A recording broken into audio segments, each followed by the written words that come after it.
Welcome back sa aking channel at welcome back dito sa garden. Pasyalan natin yung ating bugis ngayong may bagyo.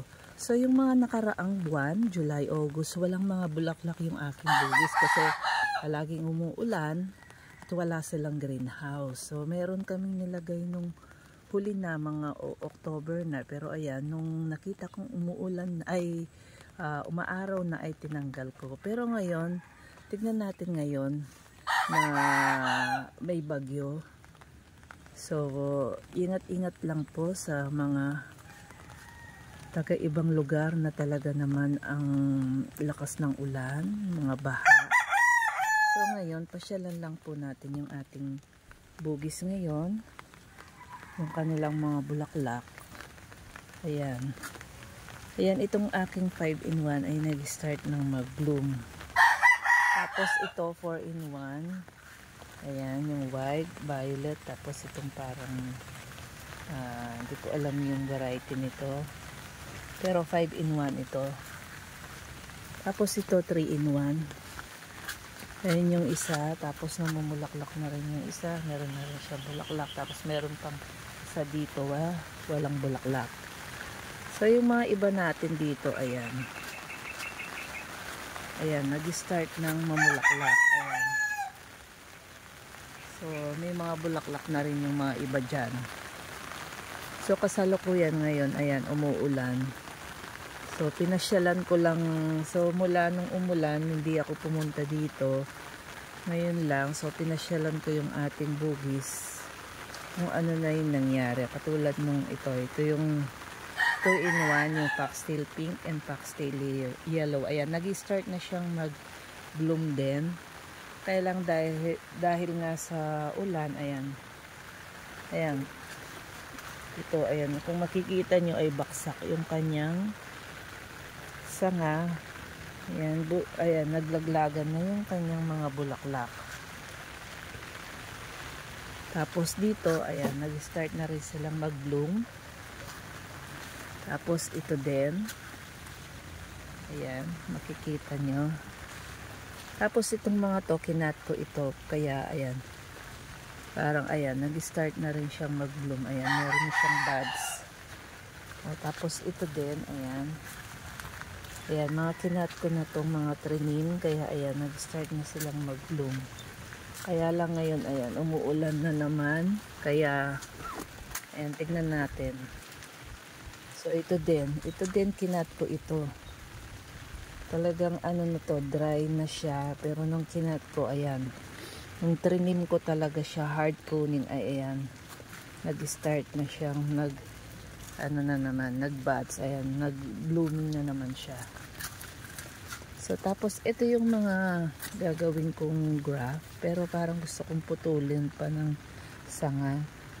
Tignan ko muna, pero ayan, tumubo na sila. So ito, ayan, nag-start pa lang siyang mag-bloom.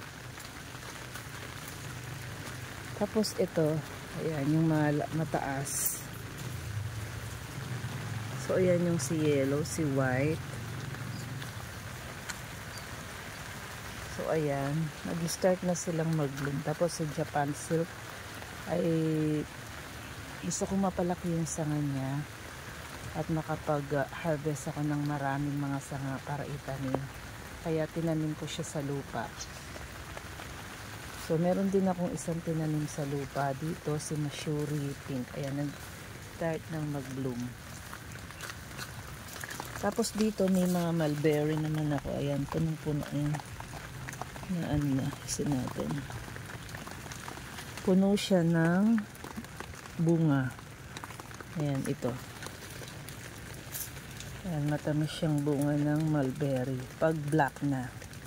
Ayan, kailangan maging black sila para matamis. Kapag ganito pa na pink, maasim siya. So, lahat yan ay mulberry. Tapos ito, bugis. Ayan. Yung trinim ko sila. Tapos meron din akong tanim na rose dito. Ayan. Actually, dalawa to namatay yung isa. Ito na lang yung... ito na lang yung natira. Tapos meron tayong gumamela. variegated, tsaka itong hindi. Tapos Rosal. So si Rosal wala pa siyang bulaklak. Tapos ito yung mga trinim ko din. Kaya ayan, nag-start na silang magkadahon.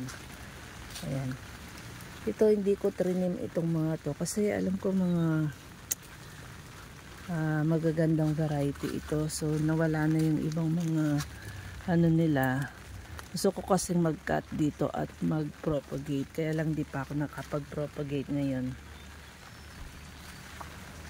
So dito meron din tayong kalamansi. Ayan, meron na silang bunga. May kalamansi, merong lemon. Ayan. So meron din tayong tanim na strawberry dito. Ayan. Ito natin yung mga, ayan, yung mga tanim natin strawberry. So meron tanglad. So ito rin yung trinim ko na nakatanim sa cement pot. So ayan, trinim ko siya kasi ang laki na niya. So meron pa akong mga nakatanim sa lupa dito sa may bahagi na ito. So kapag kasi maraming mga damo, ay iukayin na tong mga to na nakatanim ko sa lupa. Siguro mga 5 yon. So ito pa, ililipat ko pa yan sa isang paso. Ayan lang guys, yung ating pagbisita ngayong tag-ulan o ngayong may bagyo dito sa garden. So nag-start na silang mag-bloom, pero dahil ngayon ay may bagyo, yung iba nalaglag na yung mga bulaklak nila. Pero hopefully ay umalis na yung bagyo natin. Sana hindi na siya mag-U-turn gaya ng sinasabi sa balita, kasi ang dami din talaga naapektuhan sa lalo na sa Bicol. Ayan, hanggang ngayon. So, ingat lang po mga kapamilya. So, yan lang po yung vlog natin for today. Pinakita ko lang po yung sitwasyon ng ating mga bugis ngayong umuulan. Thank you so much and please subscribe sa aking channel, Hot Plantitas Vlog. Thank you. Bye!